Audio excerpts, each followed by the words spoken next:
మన ప్రభువును రక్షకుడునైన యేసుక్రీస్తుల వారి యొక్క ప్రశస్తమైన నామమునకే మహిమ ఘనత ప్రభావములు యుగ యుగములకు కలుగునుగాక. సర్వకృపానిధి దేవుడు ఆయన గొప్ప కనికరమును బట్టి మరొక శ్రేష్టమైన శుభదినములో దేవుని మాటలు మనము ధ్యానము చేసే భాగ్యమును ప్రభువు మనకు దయచేసి ఉన్నాడు. ఈ శుభదినము కొరకై, ఈ పరలోకపు వాక్కుల కొరకై ప్రభునకు స్తుతులు చెల్లిస్తూ దేవాది దేవుని పాదముల చెంత దేవుని మాటల కొరకై నిరీక్షిస్తూ కూర్చున్న దేవుని ప్రియబిడ్డలైన మీ అందరికీ కూడా ప్రభు అయిన యేసుక్రీస్తు పేరట వందనములు తెలియచేయచ్చు ఉన్నాను. దేవునందు ప్రేమైన వారలారా, దేవుని వాక్యమును ఎవరైతే ప్రేమిస్తారో, ఆ వాక్య ప్రకారముగా ఎవరైతే నడుచుకుంటారో వారిని దేవుడు తలగా ఉంచుతాడే కానీ తోకగా ఉంచడు, పైవానిగా ఉంచుతానే కానీ కిందివానిగా ఉంచను అన్న వాక్య వాగ్దాన ప్రకారముగా ఎప్పుడు తన కృపలో గొప్పగా నిలబెట్టే దేవుడు అని చెప్పడంలో ఏ విధమైన సందేహము లేదు. ఈ దినాన మనం ధ్యానం చేయబోతున్న ఒక ప్రాముఖ్యమైన అంశభాగము, బహుశా ఈరోజు అది పూర్తి కాకపోతే మరొకసారి కూడా ఆ విషయాలను నేను మీకు జ్ఞాపకం చేస్తాను. దేవునికి మనిషికి కృతజ్ఞత లేని వారికి కలిగే నష్టములు ఏమిటి? దేవునికి, రెండవది మనిషికి. సాధ్యమైతే ఈరోజు దేవునికి కృతజ్ఞత లేకపోతే ఏం కలుగుతాయో, ఎలాంటి నష్టాలు వాటిల్లుతాయో కొన్ని విషయాలు మనము ధ్యానము చేద్దాం. ప్రభునందు ప్రియమైన వారలారా, ఒక మూల వాక్యమును చదువుకొని వాక్య భాగంలోనికి వెళ్దాం. రోమీయులకు రాసిన పత్రిక 1వ అధ్యాయము 21వ వచనం. మరియు వారు దేవుని నెరిగియు, అంటే వారికి దేవుడు తెలుసు, అంటే నెరిగియు అంటే అర్థం, వారికి దేవుని నెరిగియు ఆయనను దేవునిగా మహిమపరచలేదు, కృతజ్ఞతాస్తుతులు ఏమి చెల్లించలేదట? కృతజ్ఞతాస్తుతులు చెల్లింపను లేదు గాని తమ వాదముల యందు వృద్ధులైరి. చాలు. ప్రభునందు ప్రియమైన వారలారా, దేవుడెవరో తెలుసట, దేవుని యొక్క త్యాగమేదో తెలుసట, ఆయన మన కొరకు చేసిన గొప్ప బలియాగం ఏంటో తెలుసట. కానీ ఆ దేవునికి ఏమి చెల్లించలేదట? కృతజ్ఞతాస్తుతులు చెల్లించలేదు అన్నాడు. అసలు కృతజ్ఞతాస్తుతులు చెల్లించలేదు అనే మాటను మనం మాట్లాడాల్సి వచ్చినప్పుడు ఎట్లా అనే ఒక ఆలోచన మనం చేయాలి. ఎలాగా కృతజ్ఞతాస్తుతులు? మీకు అర్థం కావడానికి ఒక రీతిలో చెప్తాను చూడండి. ఉదాహరణకు, ఎవరైనా మీ ఇంటికి వచ్చి ఒక 10,000 అప్పు అడిగారు అనుకున్నాం. అయ్యా మీరు ఇస్తారని, లేకపోతే అన్న అక్క మీరు ఇస్తారని చాలా ఆశ పెట్టుకొని వచ్చాను, నాకు చాలా ఇబ్బందిగా ఉంది, నేను చాలా ఇబ్బందుల్లో ఉన్నాను, నీ మీద చాలా ఆశతో వచ్చాను, నువ్వు తప్పక ఇస్తావు అని చెప్పేసి అని 1-2 మాటలు, ఎందరికో సహాయం చేసావు నువ్వు, నేను ఎప్పుడు అడగలా నిన్ను, ఇప్పుడు అడుగుతున్నాను, ఏదో చెప్తారు. ఇలాగ చెప్పిన తర్వాత అటువైపునున్న వాళ్ళు మీరు చెప్పిన మాటలకు ఉబ్బి తబ్బిపోయారో, వారిని పొగిడినందుకు ఉబ్బి తబ్బిపోయారు, ఏదో అయింది. సరే నేను కూడా ఏదో పిల్లల ఫీజుకో ఇంట్లో ఖర్చుకో పెట్టుకున్నాను, నువ్వు ఎప్పుడు ఇస్తావు చెప్పు అని ఇస్తారు. ఆ తీసుకునే వ్యక్తి కూడా ఏమంటారంటే, ఏంటన్నా నా అవసరత తీరుస్తున్నా మీ మనసును గాయపడతానా నేను? సరిగ్గా ఒక 10-15 రోజుల్లో నువ్వు అడగాల్సిన పని లేదన్నా ఇస్తాను అంటారు. కృతజ్ఞత లేనోళ్ళ గురించి మాట్లాడుతున్నా, అప్పులు కాదు ఇక్కడ వాస్తవానికి, కృతజ్ఞత లేనోళ్ళ గురించి. సరే మనం తీసి 10,000 ఇచ్చాం, వెళ్ళిపోయాడు. సహజంగా ఇచ్చిన వానికి గుర్తుంటుంది కానీ తీసుకున్నానికి ఏముండదు, గుర్తుండవు. దాన్నే కృతజ్ఞతాహీనత అంటారు. సరేలే 10 రోజులు అన్నాడు, 15 రోజులు కూడా అన్నాడు అని 10-15 రోజులు అయింది. తర్వాత ఫోన్ చేసో లేదా మంచి ఎదురుగా అన్న 15 రోజులకు డబ్బులు ఇస్తా అన్నావు, ఇలేదంటే అవునన్నా ఇవ్వాల్సింది అంటే నాకు నవ్వబెట్టడంలే చెప్తున్నా, అవునన్నా ఇవ్వాల్సింది, కొంచెం అడ్జస్ట్ అవ్వలే, ఇంకో 2 రోజులు అని అంట. సరే 10-15 రోజులు అయింది, ఇంకో 2 రోజులు ఏమైంది, 2 రోజుల తర్వాత మళ్ళా అడుగుతాం, నా డబ్బులు ఇస్తా అన్నారు అని అడుగుదాం. అదే ఇద్దాం అనుకుంటున్నా అడ్జస్ట్ కాలా అంటాడు. వాయిస్ లో ఏమైంది, చేంజ్ అయింది. ఇద్దాం అనుకుంటున్నా అన్న అడ్జస్ట్ కాలా అంటాడు. అట్లా అంటే ఎట్లన్నా, నాకు అవసరం ఉంది ఇవ్వాలి అని చెప్పేసి అంటే ఇంకో 2 రోజులు అంటాడు. అప్పుడు 2 సార్లు అయిపోయింది, 2 రోజులు అన్నాడు. ఇప్పుడు మరలా అడిగాం, ఇస్తాంలే వెళ్ళిపోతానమ్మా ఊరు విడిచిపెట్టి, ఊరు విడిచిపెట్టేసి వెళ్ళిపోతానమ్మా, ఇస్తాంలే, ఇప్పుడు అన్నా లేదు అక్క లేదు, ఇస్తాంలే ఊరు విడిచిపె.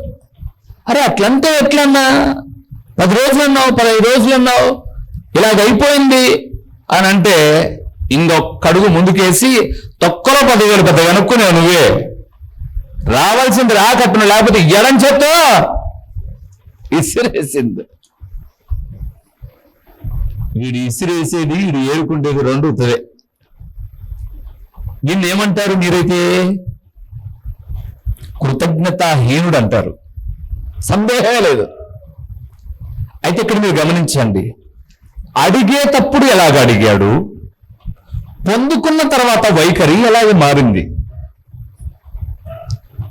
దేవుని కూడా దేవుని సన్నిధానానికి వచ్చి బ్యాప్టిజం పొందేటప్పుడు, రక్షించబడేటప్పుడు, లేదా ఏదైనా తమకు అవసరమైనది అనారోగ్యంలో ఉన్న తమ బిడ్డల గురించో, భర్త గురించో, భార్య గురించో, కుటుంబం గురించో అడిగేటప్పుడు, దేవా నువ్వు కాకపోతే ఎవరున్నారు మాకు, ఇంకా నువ్వే కదా ప్రభువా మమ్మల్ని పుట్టించిన దేవుడు, నీ పాద సన్నిధి తప్ప మేము ఎక్కడ ఎవరిని అడగలం, నువ్వు ఇవ్వకపోతే యాకోబు అడిగినట్టుగా నీవు నన్ను దీవించే వరకు నేను నిన్ను విడిచిపెట్టను అని ప్రభు పాదాలు పట్టుకుంటూ. ఆరోగ్యమే బాగైంది, ఆర్థిక పరిస్థితులే మెరుగయ్యాయి, కొంచెం మనం అనుకున్న స్థితి మారిపోయింది. ఇప్పుడు దేవుని సన్నిధానంలో మనం కనపడకపోతే, ఇప్పుడు దేవుడు అడగమని ఏం చెప్తాడు, పాస్కర్ ఏంటి కనిపించట్లా, ఇంటికి వచ్చో లేకపోతే ఏం బ్రదర్ ప్రార్థనకు రావడం అంటే, అదే వద్దాం అనుకుంటున్నాను, కొంచెం డ్యూటీలో లీవ్ చిక్కడంలా అన్న, డ్యూటీ వేసేస్తున్నారు, ఓటీలు చేయమంటున్నారు, చాలా ఇబ్బంది అయిపోయింది అని అంట. అట్లా అంటే అట్ట బ్రదర్, బ్యాప్టిజం తీసుకునేటప్పుడు ఎన్ని కష్టాలు వచ్చినా, ఎంత ఆర్థిక పరిస్థితులు వచ్చినా దేవుని పాదాలు విడిచిపెట్టనని చెప్పేసానన్నావు అని అంట. అదేదన్నా ఇంకా మిస్ అవ్వనంట, మళ్ళా మిస్ అయితానంటాడు. అలా అడుగుతాడు, ఏమన్నా అసలుకు మందిరమై గుర్తుందా లేదా నీకు అని చెప్పేసానంటే, రావాలనే ఉన్నాం బా, రావాలనే ఉన్నాం, అప్పులు నేను కొడతావా, ఎదురుగా అటాక్ లేదనుకో. 2వది, మేము మందిరానికి క్రమంగానే వచ్చేవాళ్ళము, నువ్వు గద్దిస్తే మేము హట్ అయినాం,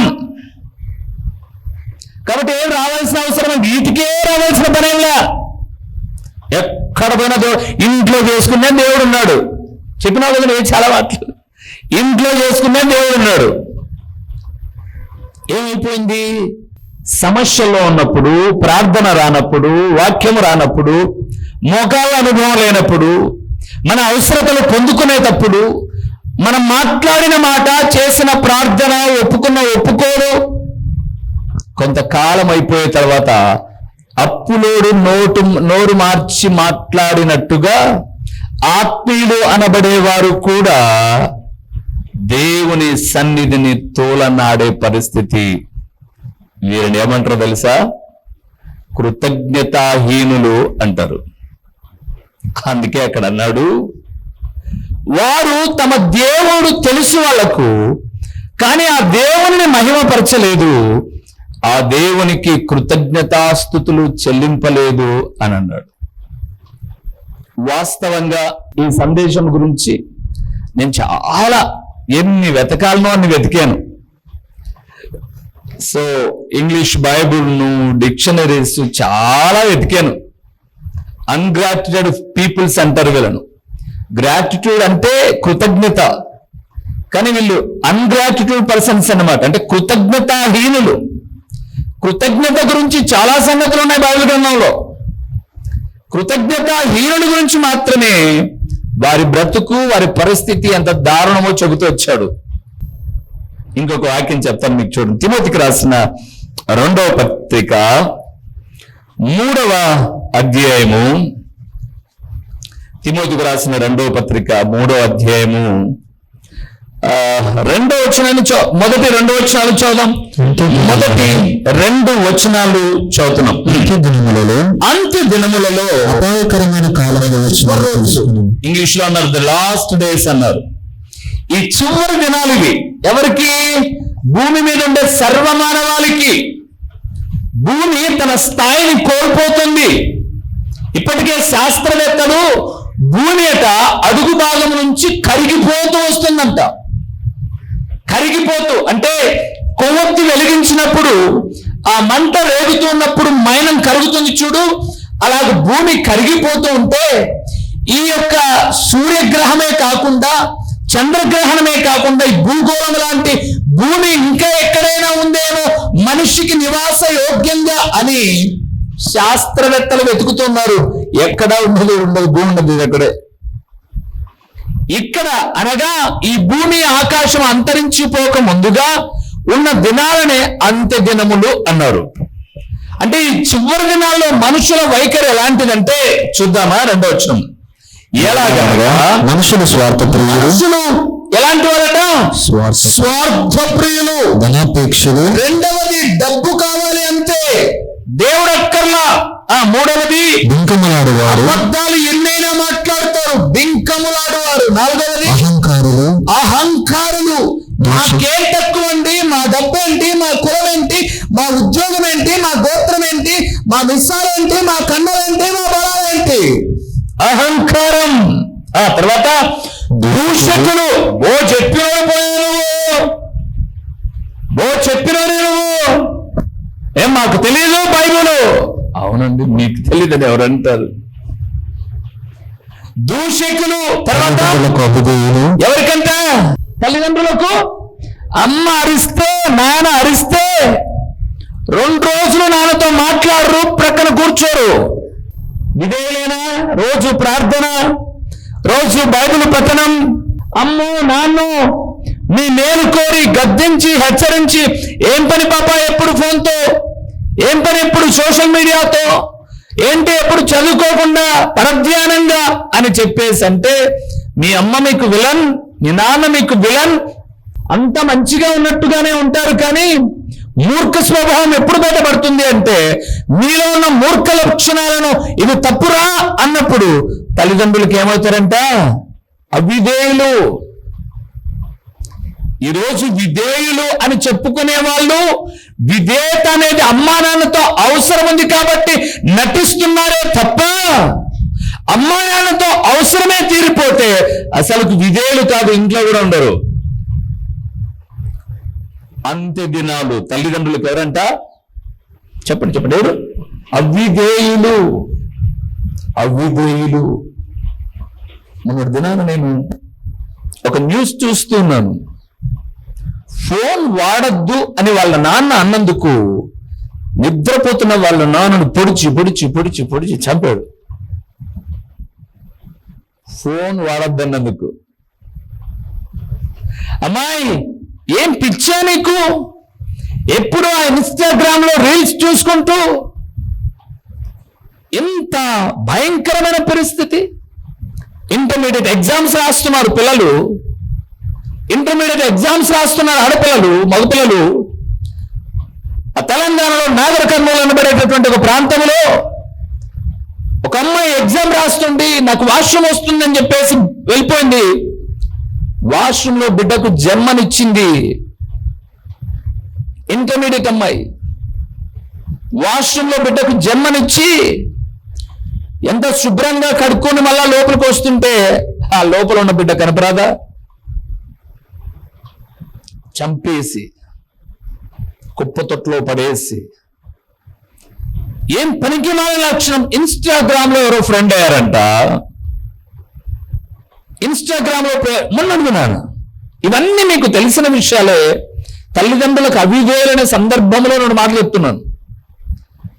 ఒక అమ్మాయి 10th క్లాస్ అయిపోయింది, ఫోన్ లో ఇన్స్టాగ్రామ్ లో అబ్బాయి ఫ్రెండ్ అయ్యాడట.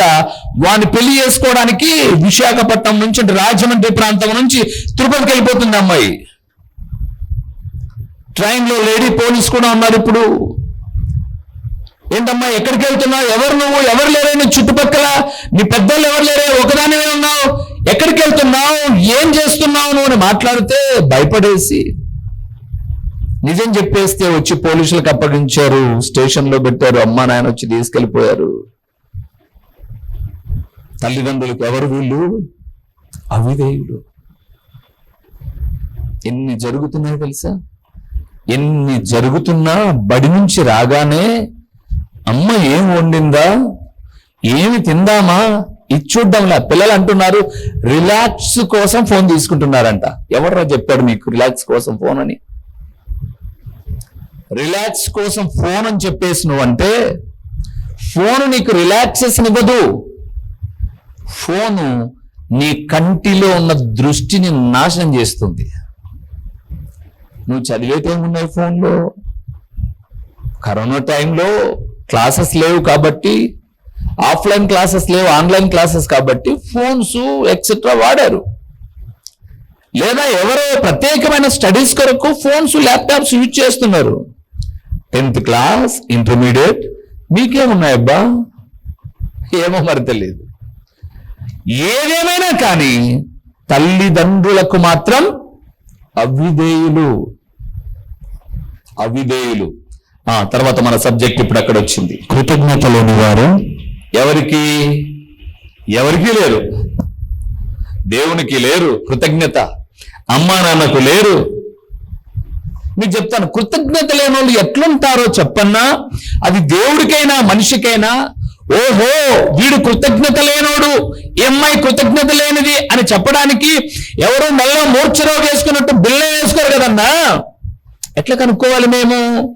కృతజ్ఞత లేని వారి దగ్గర కనపడే ప్రాముఖ్యమైన లక్షణాలు ఏంటంటే, మొదటిది అహంకారం.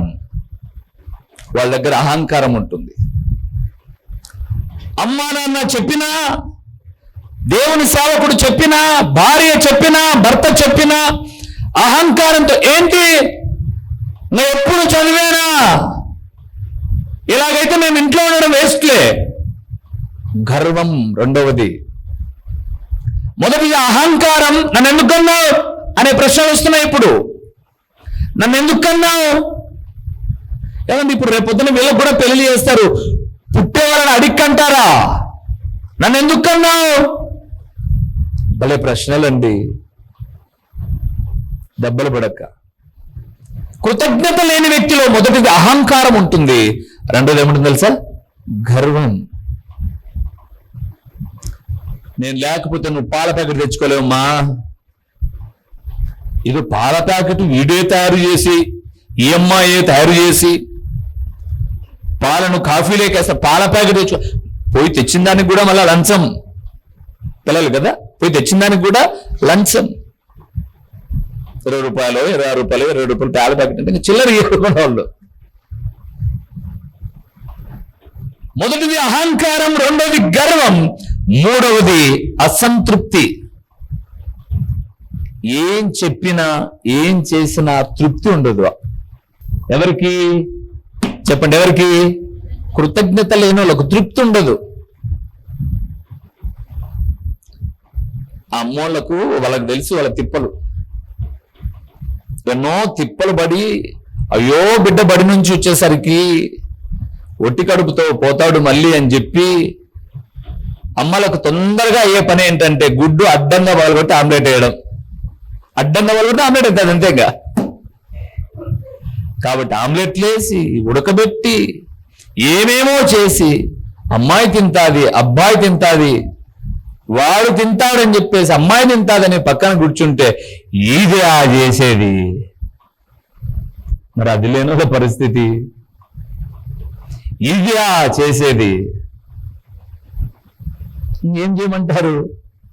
నేను అందుకే మా పిల్లలకు చెప్తా, మా పిల్లలు వెళ్ళే స్కూల్కు కొంతమంది పల్లె నుంచి బడికి వస్తారు. వాళ్ళ దాకా అక్కర్లేదులేండి, మేమే మా జీవితంలో చూసాం. హాస్టల్కి వెళ్తే ప్లేట్లో సంగటి పెట్టిన తర్వాత కొన్ని సందర్భాలలో అన్నములో సంగటిలో పురుగులు ఏరుకొని కంప్లీట్ చేసే హక్కు లేదు మాకు. మేము ఒక క్రైస్తవ బోర్డింగ్ హోమ్ లో చదువుతున్నాం, కంప్లీట్ చేసే దానికి లేదు. ఏం మేము ఫీజులు కట్టాలా, డబ్బులు కట్టాలా? దాన్ని తినడం. మిరప పొడి ఎర్రగడ్డలు తరిగి తిరువాత పెట్టారు. మిరప్పొడి ఎర్రగడ్డలు తరిగి నీళ్ళలో కలిపి వేస్తే ఉప్మాలో కమ్మగుందని తిన్నాం. వేరే అత్యంతరం లేదు. ప్లేటుకు సంగటి ఇట్లా రాకుతారు గెంటతో, రాకితే దాన్ని గోక్కోవడానికి యుద్ధం చేయాలి. దరిద్రులారా, ప్లేట్లు కడుక్కోవడానికి రాదు మీకు. తిన్న తర్వాత ప్లేట్ ఆరిపోతే మా అమ్మ కడుక్కోవడానికి ఒక 20 నిమిషాలు టైం పడుతుందని ప్లేట్లో నీళ్లు కూడా పోయారు దరిద్రులు. అవునా కదా చెప్పండి అమ్మోళ్ళు? నీళ్లు కూడా పోయారు. నీళ్లు పోయకపోగా అసంతృప్తి నీకు మళ్ళా. ఇదా ఎంత దారుణం అండి. అంటే నేను కృతజ్ఞత లేనోళ్ళ లక్షణాలు చెప్తున్నా. అసంతృప్తి, అహంకారం, గర్వం, ఆ మూడోది అసంతృప్తి. ఇవి ఎవడిలో ఉంటాయో వాళ్ళు ఎప్పుడు బాగుపడరు, వాళ్ళు ఎప్పుడు ప్రయోజకులు కూడా కారు. వినయము గల వారిని వర్ధిల్ల చేస్తాడని నా బైబిల్ గ్రంథం చెప్పిందే తప్ప అహంకారులను అందలం ఎక్కిస్తానని మాత్రం చెప్పలే ఆయన. గర్వాన్ని నాశనానికి దారి అని చెప్పిందే తప్ప విధేయత కలిగిన వారిని వర్ధిల్ల చేస్తానని చెప్పింది ఆయన. సంతృప్తి సహితమైన దైవభక్తి లాభమనిందే తప్ప అసంతృప్తి ఏమాత్రము యోగ్యకరమైనది కాదు. చాలా మందికి ఈరోజు తినడానికి తిండి లేదు. చాలా ఇబ్బందికరమైన పరిస్థితులలో కృతజ్ఞత కలిగిన వాళ్ళముగా, దేవుని ఎదుట కృతజ్ఞత కలిగిన వారముగా. దేవునికి కృతజ్ఞత లేకపోతే ఏం చెప్తుందో కూడా చెప్తాను. దానికి ముందు ఒక్క మాట చెప్పానా? ఇక్కడున్న మీరందరూ ఇన్క్లూడ్ నేను నాతో సహా మన గుండెల మీద రాసుకోవాల్సిన మాట. నోట్బుక్ లో కాదు, నోట్బుక్ లో రాసి మూసేసుకోవడం కాదు. నన్ను అడిగితే నేను చెప్తాను, బైబిల్లో మొదటి పేజీలో రాసుకోవాల్సిన మాట, హృదయములో రాసుకోవాల్సిన మాట. 3 ప్రశ్నలు వేసుకోవాలి. మొదటిది ఏంటంటే 3 ప్రశ్నల్లో దేవుని ఎడల, ఇదే ప్రశ్నలు మళ్ళా మనుషుల ఎడల కృతజ్ఞతలో కూడా వస్తుంది. మొట్టమొదటి ప్రశ్న, నేను దేవుని నుండి ఏమి పొందుకున్నాను? మొదటి ప్రశ్న ఏం వేసుకోవాలి? నేను దేవుని నుండి ఏం పొందుకున్నాను?